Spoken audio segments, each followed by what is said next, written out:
તો કેમ છો મારા વહાલા વિદ્યાર્થી મિત્રો? મારું નામ છે જયેશ રાઠવા અને તમે જોઈ રહ્યા છો નથી કેસ સ્ટડી. મિત્રો, આપણે શીખી રહ્યા છે ચેપ્ટર નંબર 4 માહિતીનું નિયમન, જે એકચ્યુઅલમાં ખૂબ જ સિમ્પલ ચેપ્ટર છે. પૂરેપૂરા માર્ક્સ તમારે આમાંથી ઉઠાઈ લેવાના છે એક્ઝામની અંદર. આપણે મિત્રો આ ચેપ્ટરની અંદર સ્વાધ્યાય 4.1, સ્વાધ્યાય 4.2, સ્વાધ્યાય 4.3 પૂરું કરાવ્યું છે. એ પણ ખૂબ જ મસ્ત રીતે બધાને ક્લિયર કટ થઈ ગયું હશે, બરાબર? કારણ કે બુકમાં મિત્રો તમને જેટલું જોઈએ એટલું નથી આપેલું, જેટલું પ્રેક્ટિસ વર્કમાં આપેલું છે. એટલે પ્રેક્ટિસ વર્ક આપણે સોલ્વ કરવી વધારે ઇમ્પોર્ટન્ટ છે.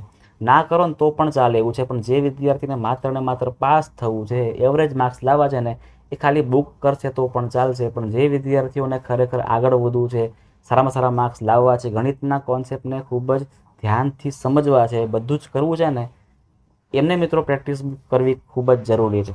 એટલે ખાસ દરેક વિદ્યાર્થીઓ પ્રેક્ટિસ વર્કનું સોલ્યુશન કરજો, તમને વધારે બધું ક્લિયર કટ થાય છે. ચાલો, આજે આપણે આ વિડીયોમાં આપણો આજે લાસ્ટ વિડીયો રહેશે. લાસ્ટ વિડીયો મતલબ કે ચેપ્ટરનો લાસ્ટ વિડીયો, બરાબર? કારણ કે તમને તો બધું ક્લિયર કટ કરાવવાનું જ છે, મારે આખું તમને બુક કરાવવાની છે, બરાબર? એટલે ગભરાશો નહીં, હું તમને બધા જ સ્વાધ્યાય કરાવવાનો છું. પણ આજે આપણા ચેપ્ટરનો લાસ્ટ વિડીયો છે, જે 4.4 આપણે કરવાના છે. માત્ર ખાલી જગ્યાઓ અને ખરા ખોટા આપણને આપેલા છે એટલું પૂરું કરશું, એટલે આપણું સ્વાધ્યાય 4.4 અને ચેપ્ટર 4 આપણું ખતમ થઈ જશે. ચાલો શરૂઆત કરીએ છીએ આપણે. પહેલાં તો આપણને બધી ખાલી જગ્યા આપેલી છે, ખાલી જગ્યાના જવાબ આપણે લખવાના છે, જે તમને ટૂંકા પ્રશ્નમાં પૂછાઈ જાય એવા છે. ચલો, પહેલી વસ્તુ છે, સૌથી ક્વેશ્ચન છેલ્લો ક્વેશ્ચન, કે ભાઈ વર્તુળ આલેખને ખાલી જગ્યા પણ કહેવામાં આવે છે. આપણે વારા ઘડીએ બોલ્યા હતા, બરાબર ને, કે વર્તુળ આલેખ, વર્તુળમાં આવતો આલેખ, એને મિત્રો શું કહેવામાં આવે? એને પાઈ ચાર્ટ કહેવામાં આવે. શું આવશે? પાઈ ચાર્ટ આપણો જવાબ થશે. બીજી વસ્તુ, બીજી ખાલી જગ્યા, વર્તુળ આલેખમાં 20% ખોરાકી ખર્ચ દર્શાવવા વૃતાંશ ખાલી જગ્યાનો ખૂણો બતાવીશું. સિમ્પલ ખૂણો બનાવવાનો છે આપણે ટકા પરથી. તો ટકા એટલે 20%, ટકાને કાઢીને છેદમાં શું કરવાના? 100 કરવાના, ગુણ્યા 360. કેમ કર્યા? કારણ કે મારે ખૂણો બનાવવો છે એટલા માટે. આમાંથી 0 0 કેન્સલ, આ 0 0 પણ કેન્સલ. તો શું બચી રહ્યું છે? 36 ગુણ્યા 2 બચે છે. અને 36 ગુણ્યા 2 એનો મતલબ એવો થાય 36 દુ 72 થાય. મતલબ કે 72 અંશનો ખૂણો બને. 72 અંશનો ખૂણો બનાવવો પડે. ચલો નેક્સ્ટ ક્વેશ્ચન જોજો.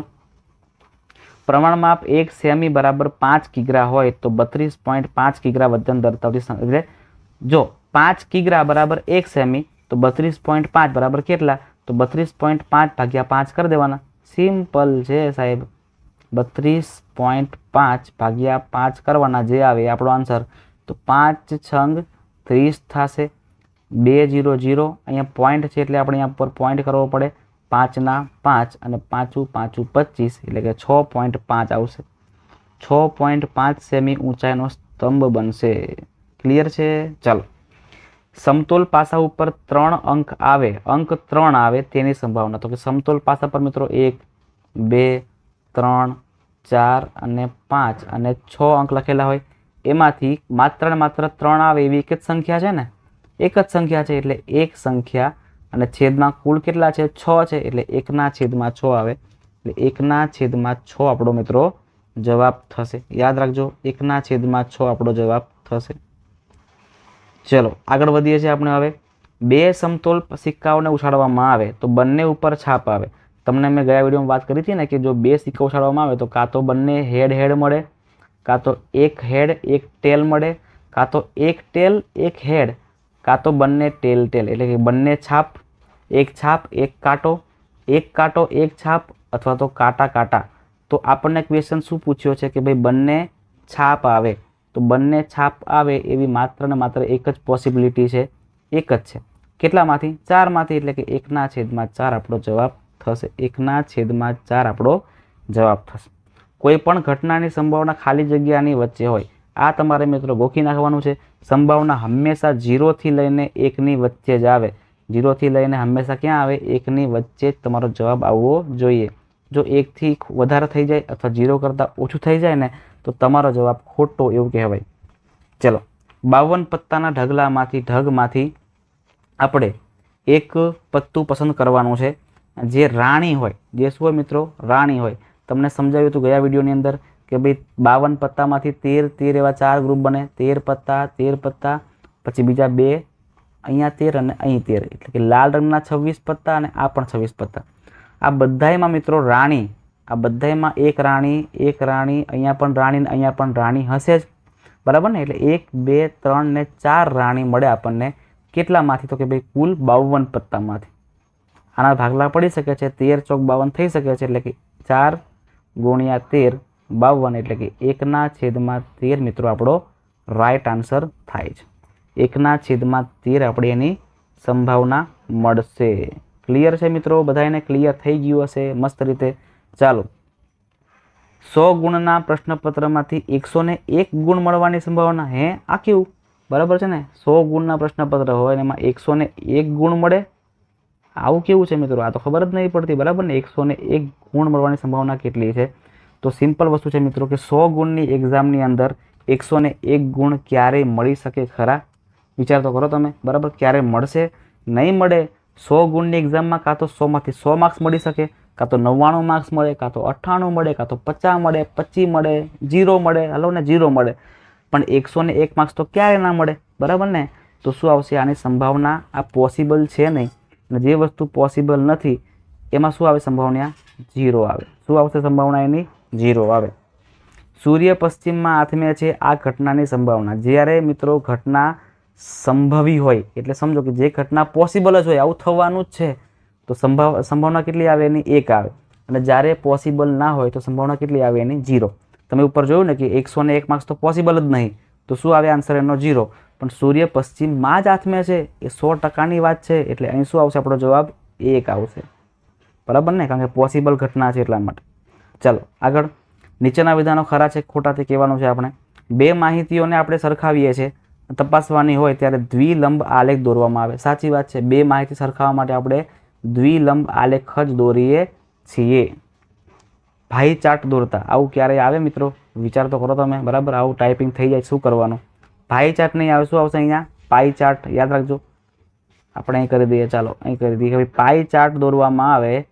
પાઈ ચાર્ટ દોરવામાં આવે ત્યારે વર્તુળના કેન્દ્ર આગળ બનતો ખૂણો 180 ધ્યાનમાં લેવામાં.